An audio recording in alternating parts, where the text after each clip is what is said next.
Assalamualaikum warahmatullahi wabarakatuh. Selamat siang Tribuners. Hari ini kita kedatangan tamu istimewa lagi di Tribun VIP Room. Seperti biasa, Tribun VIP Room selalu kedatangan tamu-tamu yang berasal dari berbagai latar belakang, baik dari komunitas, tokoh politik, dan lain sebagainya. Dan hari ini, siang ini kita kedatangan salah satu komunitas pegiat pendidikan, namanya Komunitas 1000 Guru Kaltara. Dan di tengah-tengah kita hari ini sudah hadir salah satu koordinator dari komunitas ini. Sebelum kita berbicara panjang lebar mengenai komunitas ini, kita kenalan dulu. Saya sapa dulu dengan Mbak siapa? Hai, saya Indah Salsadila. Oke, jadi di komunitas 1000 Guru ini sebagai apa, bisa mungkin dijelaskan? Jadi sebenarnya saya di 1000 Guru Kaltara secara umum itu adalah salah satu anggota. Tapi di 1000 Guru Kaltara tuh punya beberapa kegiatan. Jadi setiap kegiatan itu punya koordinator atau ketuanya gitu. Untuk rencana kegiatan selanjutnya itu insya Allah saya yang jadi ininya. Berarti Mbak Dila ini salah satu koordinator yang bertanggung jawab untuk event terdekat dari komunitas 1000 Guru Kaltara ini. Betul seperti itu. Baik, mungkin sebelum kita berbincang lebih jauh, Mbak Dila mungkin bisa sedikit berbagi cerita tentang geliat komunitas 1000 Guru Kaltara yang ada di Kaltara. Seperti apa geliat komunitas ini selama ini perjalanannya dari awal terbentuk, dan beberapa kegiatan-kegiatan yang dikawal dalam bentuk social movement di bidang pendidikan, atau seperti apa? Jujur saya baru di 1000 Guru Kaltara ini baru setahun. Jadi kurang banyak tahu cerita tentang 1000 Guru Kaltara, tapi beberapa cerita yang saya dengar dari pembina-pembina 1000 Guru Kaltara yang sebelumnya mendirikan 1000 Guru Kaltara ini. Jadi 1000 Guru Kaltara itu awal terbentuknya di Indonesia pada tahun 2012. Nah, kemudian untuk 1000 guru di region Kaltara itu dimulai pada akhir tahun 2018. Nah, kemudian sedikit cerita dari Kak Anto yang merupakan salah satu pembina dari 1000 Guru Kaltara, itu cukup sulit untuk ibaratkan diakuilah 1000 Guru Kaltara secara pemerintahan. Eksistensinya gitu ya. Nah, itu nggak gampang. Buat dapat izinnya itu cukup sulit. Nah, kemudian untuk kegiatan-kegiatannya setelah proses itu, ya dimulai dari TNT. TNT itu adalah kegiatan dari kepanjangannya Teaching and Traveling. Teaching and Traveling. Nah, selain TNT ada dua lagi, namanya tuh TNG, Teaching and Giving. Dan yang terakhir itu ada TNC, Teaching and Camping. Gitu. Nah, tapi kegiatan besar dari ketiga itu yang pertama itu TNT Traveling and Teaching, Teaching and Traveling. Bajunya yang seperti saya pakai itu saja. Ini TNT ya, and Teaching ya. Sebelum kita membahas lebih jauh tentang program-program dari 1000 Guru Kaltara ini, traveling, salah satu traveling and teaching ini, kita mungkin pengen lebih tahu lagi dari komunitas 1000 Guru Kaltara selama ini. Kan seperti kita ketahui di komunitas ini kan salah satu agendanya adalah memberikan pengajaran kepada anak-anak sekolah maupun murid-murid mungkin yang kondisi sekolahnya itu jauh atau di pedalaman seperti itu ya. Nah, mungkin ada cerita-cerita unik tertentu nggak mungkin dari komunitas 1000 Guru Kaltara mengenai perjalanannya itu melahap medan-medan yang mungkin sulit di pedalaman. Mungkin bisa dibagikan kepada teman-teman yang barangkali setelah mendengarkan ini jadi tertarik menjadi relawan juga. Seperti itu. Iya, harapannya sih begitu. Banyak pemuda-pemuda yang bakal bergabung di kegiatan-kegiatan 1000 Guru Kaltara. Jadi begini, untuk perjalanan menuju ke sekolah-sekolah pedalaman itu setiap daerah yang kita tuju pasti punya ceritanya masing-masing. Waktu itu pernah TNT pertama saya, pada saat saya bergabung di 1000 Guru Kaltara, itu lokasinya ke Tanah Kuning. Itu yang pertama ya? Iya, itu pertama yang saya ikuti. Saya bergabung dari 2022 kemarin. Itu TNT pertama saya. Jadi kami waktu itu perjalanannya dari Tanjung Selor ke Tanah Kuning naik mobil Dalmas. Yang mobil bak terbuka itu ya? Benar. Dengan kondisi jalan yang cukup berdebu, jadi kalau debunya tuh masuk semua ke dalam. Jadi kami dengan jalanan yang juga cukup berkerikil, terus berlubang ya. Selama itu kami lalui, kami bareng-bareng, itu serunya. Dan di Seribu Guru Kaltara itu yang bikin serunya adalah ketika di perjalanan kan orang-orangnya di situ relawan-relawannya dari latar belakang yang berbeda. Betul. Dan jarang ada yang saling kenal. Dan itulah yang menjadi titik serunya. Iya, betul. Kita saling berbaur, benar-benar kayak di kamu punya cerita apa, di aku punya cerita apa, kita saling cerita gitu.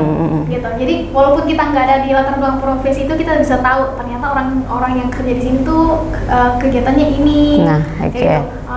Dan saya sebagai salah satu mahasiswa yang ada di situ, yang lainnya orang kerja. Nah menarik nih tadi perbincangannya bahwa di komunitas ini memang menghimpun banyak sekali orang dari berbagai latar belakang. Biasanya kalau di komunitas ini dari profesi mana yang paling banyak? Biasanya kan ada juga yang relawan-relawan seperti ini tuh kalau di perkotaan besar tuh biasanya dari artis pun ada yang bergabung. Nah, kalau di sini ada influencer atau seperti apa mungkin yang terlibat juga? Rata-rata orang kantoran. Oh, rata-rata orang kantoran ya. Orang kantoran yang ada di Gadis-Gadis, orang kantoran yang ada di Tarakan, pegawai bank, orang rumah sakit.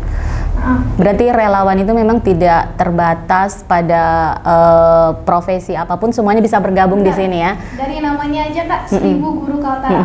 Makna dari 1000 Guru Kaltara itu bukan berarti ada 1000 jumlah guru yang akan bergabung situ. No. Tapi 1000 Guru Kaltara itu punya makna bahwa siapa saja dengan latar belakang apa yang kalian bisa punya, gabung. Kalian bisa bergabung untuk apa? Untuk mencerdaskan bangsa di pedalaman perbatasan Kalimantan Utara. Nah ini tadi kita bahas kembali ke program-programnya. Tadi sudah sempat disinggung tentang traveling and teaching, traveling and giving, seperti itu ya. Jadi mungkin Dila mungkin bisa memberikan penjelasan yang lebih rinci mengenai program-program yang ada di komunitas 1000 Guru Kaltara. Jadi ada 3 yang sudah saya sebutkan di awal. Itu Kak, ada traveling, teaching and traveling, teaching and giving, and teaching and camping. Yang pertama teaching and traveling. Jadi kita menembak satu lokasi, di mana lokasi yang ada di daerah Kaltara itu punya catatan satu, dia di daerah yang agak pedalaman. Karena kita tembaknya pertama teachingnya, kita mau cari nih sekolah yang agak pedalaman gitu. Kita mau cari sensasinya murid yang mau kita kenalkan. Kita nih kan dari kota sih, kita mau memperkenalkan kepada siswa-siswa. Di luar tuh kayak gini, ada orang-orang seperti ini, dan kalian tuh harus termotivasi. Saya potong sedikit mungkin untuk menentukan bahwa daerah ini yang menjadi titik krusialnya teman-teman untuk dijadikan advokasi itu seperti apa? Apa ada musyawarah atau diskusi tertentu dengan teman-teman, atau ada survei tertentu ke tempat tersebut, atau seperti apa? Of course, ada diskusi dari teman-teman yang ada di 1000 Guru Kaltara. Biasanya kami tuh memilih tempat, misal nih yang TNT yang pertama itu kalau nggak salah di Malinau. Baik. Kalau nggak di Malinau di KTT. Jadi TNT yang selanjutnya itu harus daerah yang berbeda. Kabupaten Nunukan, kemudian di Tanjung Selor. Kan itu kan banyak kabupaten-kabupatennya. Nah, yang kedua itu harus daerah yang punya wisata. Karena ada travelingnya itu tadi ya. Nggak sah travelingnya kalau nggak ada wisata. Kalau misalkan ada suatu sekolah yang ternyata sekolah itu kita mau tuju, tapi dia nggak punya tempat wisata. Berarti kita jadikan itu TNC. Traveling and camping aja. Camping aja. Kayak ada kayak hutan-hutan gitu yang mungkin nggak terlalu istimewa lah, tapi ya udah kita kumpul, kita camping. Bagaimana layaknya orang camping lah, seru-seruan kalau malam. Atau enggak, kalau nggak bisa bermalam, kita rubah lagi menjadi TNG. Traveling, teaching and giving. Jadi giving itu kita memberikan bantuan gitu ya. Bantuannya itu dari donatur-donatur yang ada. Banyak donatur.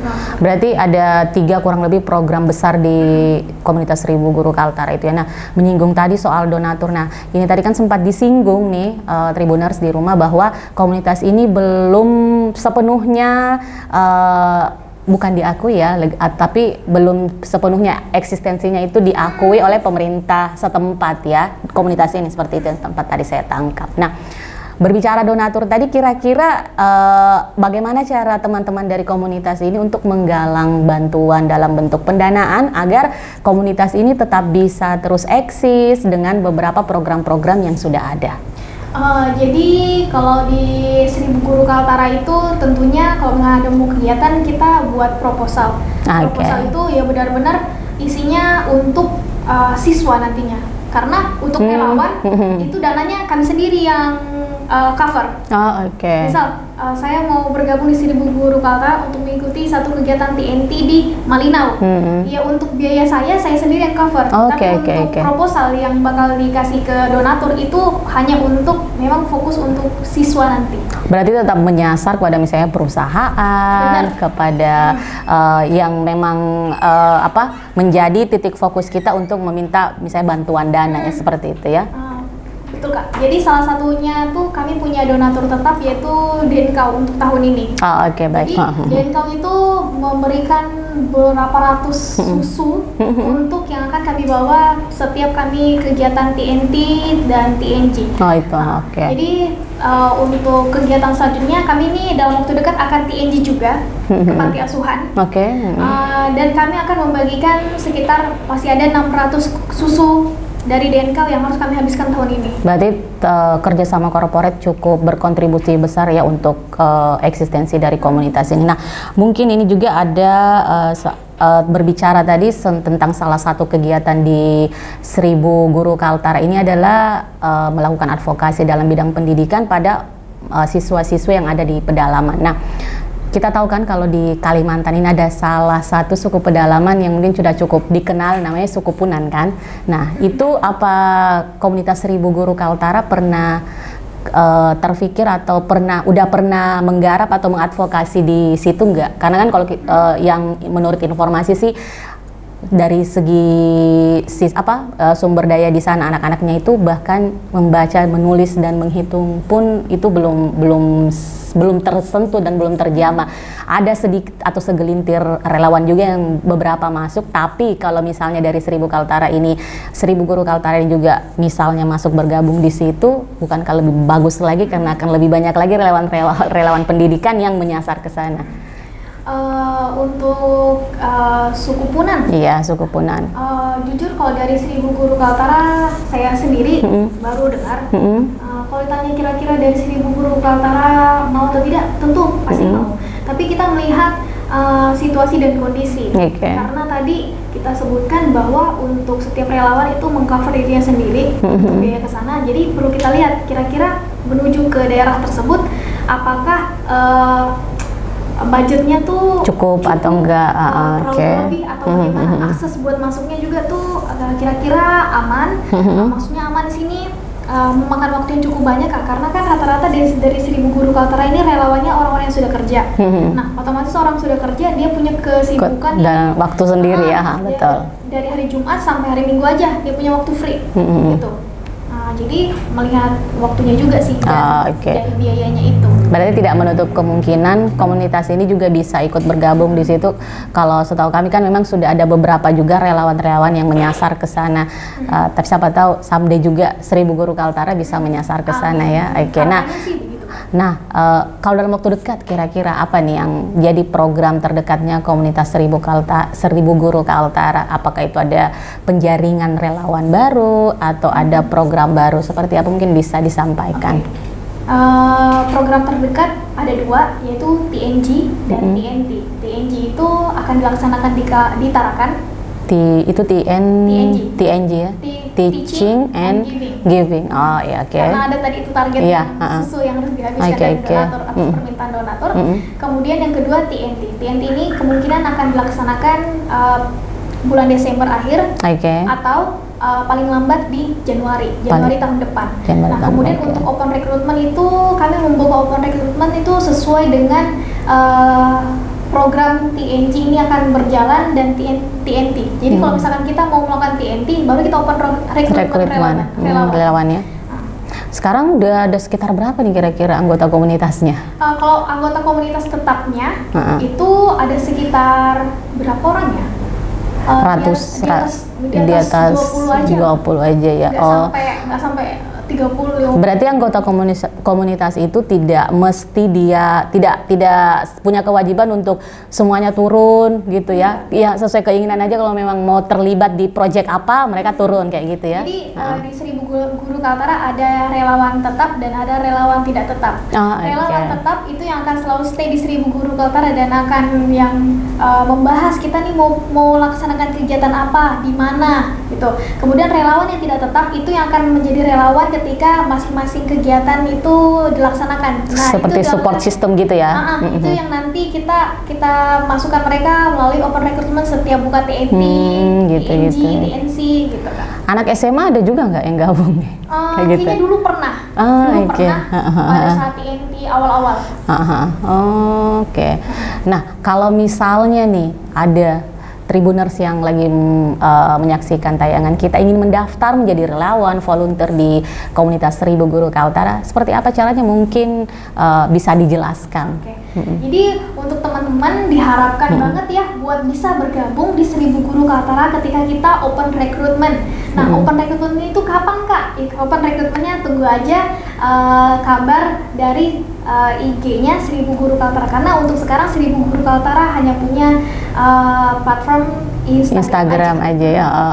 Paling yang bisa kalian dengar atau dapat informasi mungkin dari beberapa orang yang mulut ke mulut begitu ya, atau dari beberapa orang yang kalian ikuti, orang-orang Seribu Guru Kaltara, contohnya saya.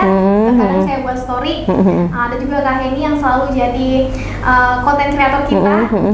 Kayak gitu sih Kak. Oke, nah kalau misalnya nih kan tadi sempat disinggung juga bahwa masih cukup belum memberikan perhatian untuk pemerintah setempat. Nah, itu kira-kira kalau kalian melakukan advokasi ke daerah-daerah pedalaman, respon dari misalnya pemerintah daerah setempat itu seperti camatnya kah atau kepala desanya itu seperti apa?